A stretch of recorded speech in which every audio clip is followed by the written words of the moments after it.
Shalom, shalom, shalom. Nous devons prier parce que Ephésiens 6, 10 à 13 dit: fortifiez-vous dans le Seigneur, prenez les armes de l'Éternel, les armes spirituelles, parce que nous n'avons pas à lutter contre la chair, mais nous avons à lutter contre les dénominations, les princes de ce monde, les méchants, les diables. Tous ces gens-là sont très méchants, nos ennemis sont méchants. Voilà pourquoi nous ne pouvons pas les combattre avec pas seulement avec notre parole, mais avec la parole de Dieu. La parole de Dieu nous dit ici: les complaintes de David, chantre de l'Éternel, au sujet de Critch Benjamin.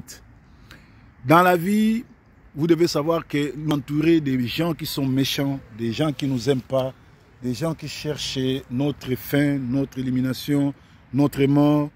Ils font des complots contre nous. Quand tu dors la nuit, et ils font tout pour créer des embûches pour te faire mourir, pour te faire du mal. Alors toi, tu n'as qu'une seule prière. Toi, t'occupe pas de tes ennemis. Ne passe pas ton temps à chercher à les répondre sur WhatsApp ou sur TikTok ou à envoyer des textes messages. Nous avons auprès de lui une assurance. Nous avons un Dieu qui est tout puissant et le Dieu qui écoute. Il écoute nos prières, il écoute nos complaintes. Voilà pourquoi David, ici je suis dans Psaume 7, je vais lire au nom de Yoshua Amashia. David est parti accuser ses ennemis. Il dit ceci: ô Éternel, mon Dieu, je cherche en toi mon refuge. Sauve-moi de tous mes persécuteurs et délivre-moi, afin qu'ils ne me déchirent pas comme un lion. Oui, qui dévore sans que personne vienne au secours. Éternel mon Dieu, si j'ai fait cela, s'il y a de l'iniquité dans mes mains, si j'ai rendu le mal à celui qui était paisible envers moi, si j'ai dépouillé celui qui m'a opprimé sans cesse, que l'ennemi me poursuive et m'atteigne. Ici, David est clair. David est en train de parler au Seigneur. Il dit: je suis un innocent. Je n'ai pas de problème. Il n'y a pas de transgression en moi. Je n'ai pas péché. Je n'ai pas été méchant. Je n'ai fait du mal à personne.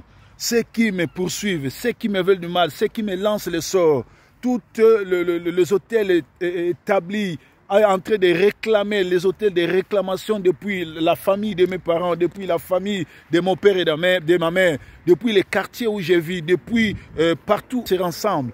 Ils complotent contre moi, ils veulent ma fin. Comme les Anglais disent: we want to finish you. Ils veulent me finir. Mais toi, Seigneur, regarde dans ta vie, regarde bien dans ma vie si je me reproche quelque chose, si j'ai été méchant, si je fais du mal, alors que cela puisse m'atteindre. Bien-aimé, ne cherchez pas à te justifier. Ne cherchez pas à discuter avec les méchants. Mais répands-toi, sanctifie-toi. La Bible dit: sans la sanctification, personne ne verra Dieu. Nous devons cesser à nous justifier. Nous devons maintenant faire l'introspection. Introspection, ça veut dire regarde en toi-même. Socrate avait dit: connais-toi toi-même. Regarde en toi-même. Est-ce qu'il y a quelque chose qui te reproche? Tu te reproches de quoi? Le Seigneur dit dans Jean 14, 30, il dit: le prince de ce monde vient, il vient, mais il n'y a rien de commun entre lui et moi. Il n'y a rien de commun. C'est-à-dire, le prince de ce monde va venir, mais il viendra récupérer ceux qui ont des trucs de commun. Les péchés, la vie de raconteur, se saouler, la prostitution, la sorcellerie, les fétiches, les sectes. Si on te trouve dans ça, tu seras prise. Voilà, David est en train de s'adresser à Dieu. Toi aussi, quand tu pries, essaie de voir ta vie. Est-ce que tu n'as pas commis de péché? Est-ce que tu n'as pas un problème avec ton voisin, avec Dieu? Est-ce que tu n'as pas triché? Est-ce que tu n'as pas volé? Essaie de faire l'introspection de ta vie et Dieu te sauvera. Tu dis ici, David dit: que l'ennemi me poursuive et m'atteigne, qu'il foule à terre ma vie et qu'il couche ma gloire dans la poussière.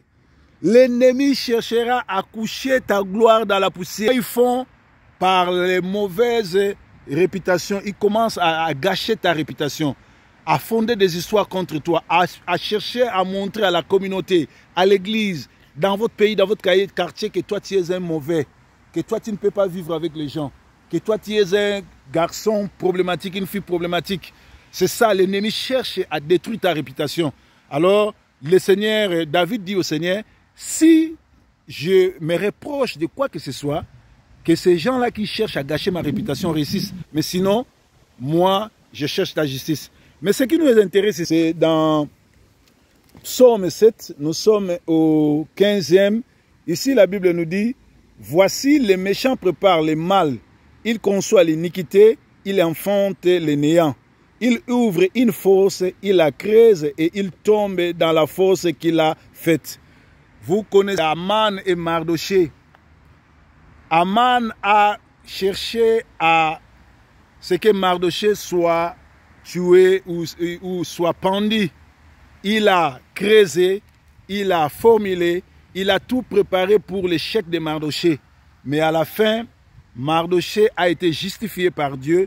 C'est Aman qui a été pendu. Donc ici, la Bible nous dit, David est en train de demander, toi aussi demande au Seigneur, le méchant, tout celui qui est méchant, tout celui qui ne t'accepte pas, qui prépare le mal, qui conçoit l'iniquité, il va enfanter les néants en ton nom. Qu'il ouvre, s'il ouvre une fosse, il la creuse, il tombe dans la fosse qu'il a faite lui-même.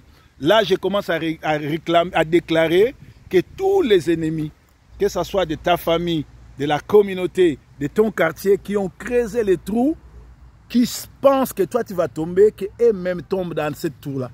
Si c'était la mort, que la mort soit leur partage, la malédiction soit leur partage jusqu'aux 4e génération. Tous ceux qui formulent des programmes, des projets pour te néantir, pour te faire du mal, que cela leur soit attribué. Ici, il dit, les méchants formulent le mal. Il conçoit l'iniquité, mais lui-même il trouve dans les néants. Que tout celui qui est méchant, qui a conçu l'iniquité, qui a conçu la séparation, qui a conçu la mort, la maladie, envers toi, avec tes enfants, avec ta famille, j'ai fait le retour à l'expéditeur. Toi, ne crains rien. Que le Dieu d'Abraham, le Dieu d'Israël, Yoshua Amashia, Jésus Christ, Jésus de Nazareth, le Dieu qui sauve, celui qu'on appelle Je suis, soit ton partage, qu'il te protège, qu'il soit avec toi. Bon début de la semaine, ne craignez pas les méchants, parce que tout ce que les méchants fera, s'il creuse une fosse pour que toi tu tombes, c'est lui qui tombera. S'il cherche à te tuer, à te sacrifier comme ils ont fait avec Mardoché, c'est Aman qui prendra cette part. Que Aman de ta vie soit tué, que l'Aman de ta vie soit sacrifié, que l'ennemi de ta vie, de ta famille, soit jugé et condamné par Dieu. C'était le messager Proverbe 30-30, pasteur de la diaspora. Bon début de la semaine. Tout conseil, toute prière, appelez-moi. Mon numéro est en bas là-bas. Merci. Dieu est merveilleux.